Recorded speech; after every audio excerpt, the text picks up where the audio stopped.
Iran ও ইসরায়েলের আকাশে এখন আর পাখি উড়ে না, সেখানে উড়ছে শুধুই ব্যালিস্টিক ক্ষেপণাস্ত্র। গত এক সপ্তাহের বেশি সময় ধরে চলছে ইরান ইসরায়েল সংঘাত।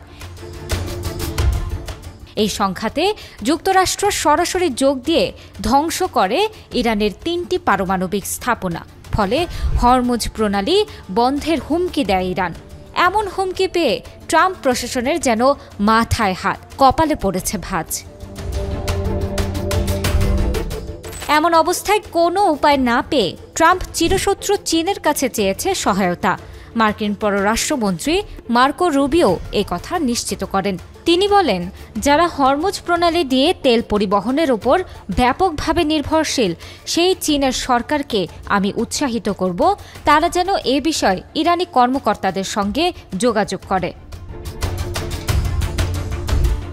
এদিকে হরমুজ প্রণালী বন্ধ হলে সবচেয়ে বেশি বিপাকে পড়বে চীন, কেননা তাদের অনেক তেল এই পথ দিয়ে আসে।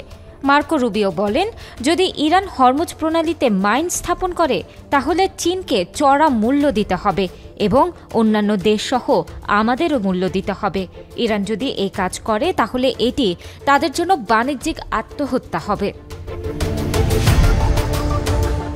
মার্কিন পররাষ্ট্রমন্ত্রী দাবি করেছেন, ইরান হরমুজ প্রণালী বন্ধ করলে এর বিরুদ্ধে পাল্টা ব্যবস্থা নেওয়ার সক্ষমতা যুক্তরাষ্ট্রের আছে। যেহেতু চীন হরমুজ প্রণালী দিয়ে তেল আমদানির উপর অনেকটাই নির্ভরশীল, তাই এই সংকটে তাদের ভূমিকা নেওয়া উচিত।